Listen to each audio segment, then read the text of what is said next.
Welcome to the Deep Dive. We dig through the sources so you get the insights you need. Today, we're looking at something pretty remarkable.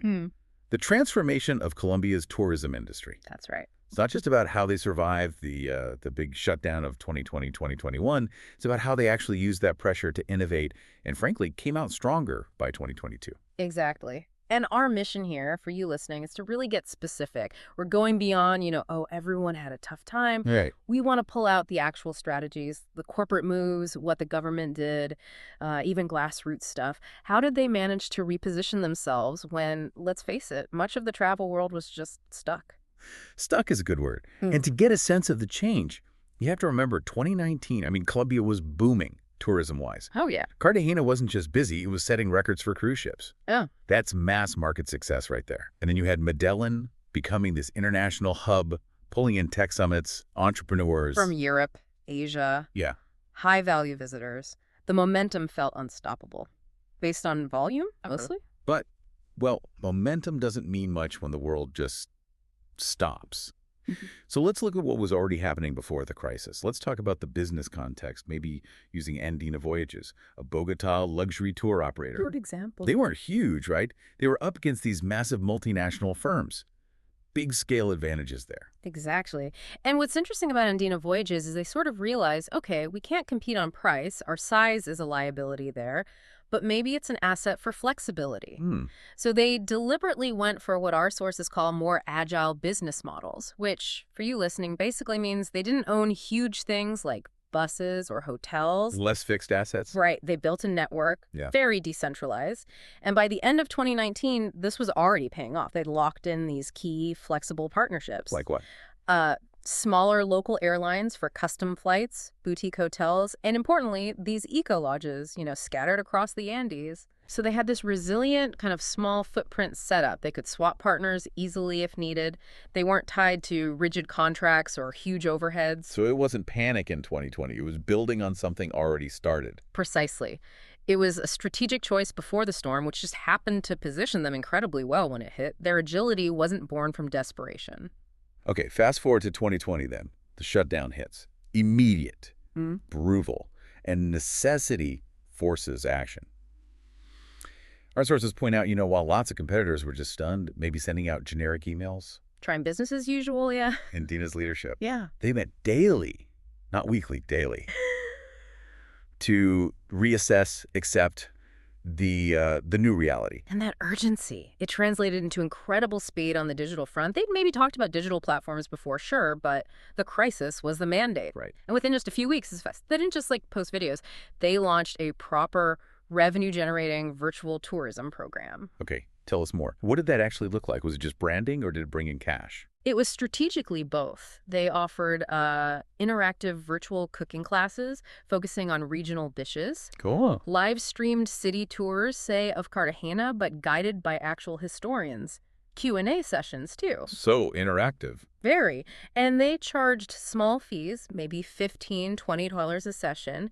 And crucially, they paid the local guides and experts involved. Ah. So that hit two big goals. One, keep customers engaged globally, build loyalty. Two, help retain their key local talent who suddenly had zero income. That sends a message too. Absolutely. It signaled, we're still here, we're stable, we're paying our people. That was huge when bigger companies seemed paralyzed. Okay, so that's Andina reacting fast. Yeah. But what about the national level, the tourism board? They also accelerated something, right? A sustainable tourism campaign. Yes, that was already being planned, but they hit the accelerator hard. Was that really strategic, though? Or just, making the best of losing all those mass market tourists? Did they actually have the ecotourism infrastructure ready? That's the critical point. The infrastructure wasn't fully there yet, no. But the strategy was, kind of genius because it defined the market vacuum before others did. How so?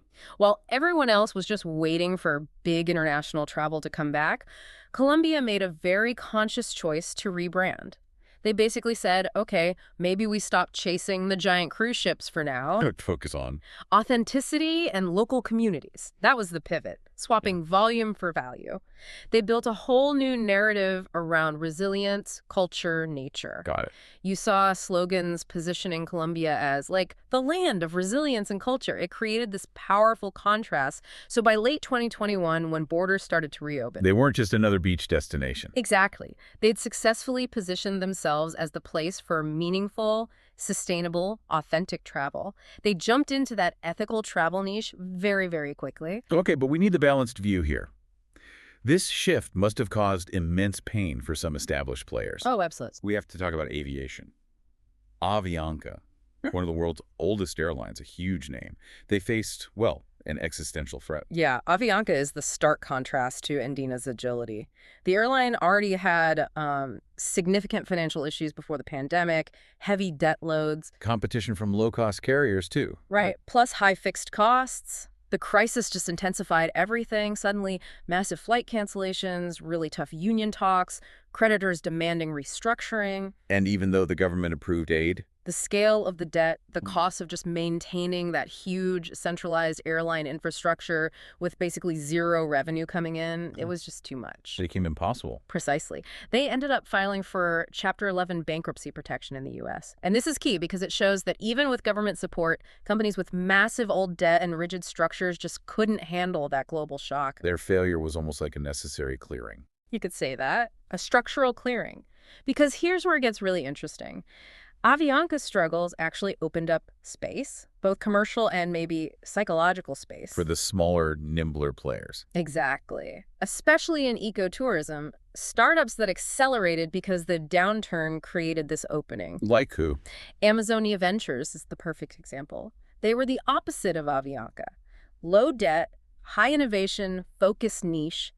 They'd been piloting solar-powered boats for river trips in the Amazon. Before the pandemic. Yeah, a project that had been kind of slow to get funding before. So how did they suddenly get capital and expand during the quietest time ever in travel? That seems backwards. Because their whole mission just perfectly matched what post-pandemic travelers wanted. Safety, sustainability, low contact. Ah, the Soli boats. Small groups, open air. Exactly. Their tech addressed the new demand for safe, uncrowded travel. They focused on getting local investment, government grants linked to that new sustainable tourism push. So they aligned with the national strategy. Perfectly. And when restrictions lifted, the market coming back was actively looking for green travel. Because Amazonia Ventures was ready, they'd scaled up during 2021. They could capture that really valuable market segment straight away. No big bureaucracy slowing them down. That success story connects directly to something else remarkable. The local collaboration. You mentioned grassroots earlier. Yes. While big hotels were just shut, waiting. Local communities were actually innovating from the ground up. Absolutely. We saw this really powerfully in the coffee region, famous area. These communities knew waiting for mass tourism to return was probably a dead end. So instead of waiting for orders from Bogota, They didn't wait.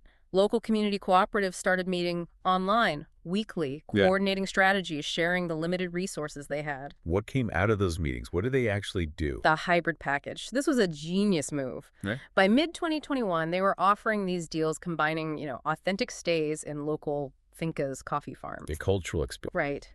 But combined with crucial remote working facilities, they saw the new traveler, the digital nomad. Ah, the laptop crowd. Exactly. People needing reliable, fast internet, quiet places to work, flexible stays, but also craving that deep cultural immersion away from cities. So they pooled resources, put in better Wi-Fi. Yes. They upgraded connectivity, set aside dedicated working areas on their properties. They were basically serving two needs at once: the tourist experience and the remote workers' practical needs. And did the market respond? Instantly. Tourists, especially from North America, Europe, they saw the value. You could bring your job, have a longer, richer stay, put money directly into the local community. Instead of a big chain hotel. Precisely. And the data shows it worked. Average stay length went up. And critically, the average daily spend per traveler increased dramatically. They weren't just weekend visitors anymore, weeks, sometimes months. So that's the synthesis, isn't it? You step back, and the recovery looks like this dual engine. That's a good way to put it. You had the top-down government rebranding, culture, value, sustainability, the national vision, Providing the framework. and then the grassroots, community innovation, hybrid packages, solar boats, local execution driving it. And by 2022, the results, they speak for themselves. Colombia's tourism didn't just recover 2019 levels, it totally changed who was coming. Which contrasts sharply with other places. Absolutely. Other countries were still tangled in bureaucracy or just desperately trying to get the old mass market back, which wasn't really there in the same way. So who are these new market segments Colombia captured? It sounds like they really did trade volume for higher value. That's exactly what the sources show, a clear shift. You had the digital nomads drawn by those authentic remote work setups in places like the coffee region. Right. You had high-value entrepreneurs coming to mature tech scenes like Medellin. And you had adventure travelers, specialized tourists seeking out those eco-experiences from companies like Amazonia Ventures. And the spending reflected that. Reportedly, yeah. By 2022, the average spend per tourist was up nearly 30% compared to 2019. That shows the success of shifting to higher value, longer stays. Wow. And the final point on their success, the international recognition. The world noticed. Colombia started getting praised for its foresight, its adaptability. The crisis essentially forced them to leapfrog years of slow incremental change. First innovation. It led to a permanent structural upgrade for their industry. The pressure cooker worked. Which brings us to our key lesson for you. Listening. Urgency. When you meet it with strategic agility, with collaboration both top-down and bottom-up, you can transform an industry way faster than normal growth cycles, budget plans, whatever ever could. Maybe the biggest risk isn't pivoting. Maybe it's just clinging too tightly to the old way when the world's already moved on. And here's a final thought to chew on. Notice how the big successes here, virtual tours, solar boats, hybrid stays, they weren't brand new ideas pulled out of thin air. Right, they existed before. They were accelerations of things already bubbling under. Ideas may be considered too niche, too costly, too hard to prioritize before. So the question for you is, what existing concept is lurking in your own work, your industry, something you've been meaning to get to? What idea is just one crisis, one push, away from becoming the next essential, profitable, market-leading innovation? Don't wait for the shockwave. Go find that acceleration point now.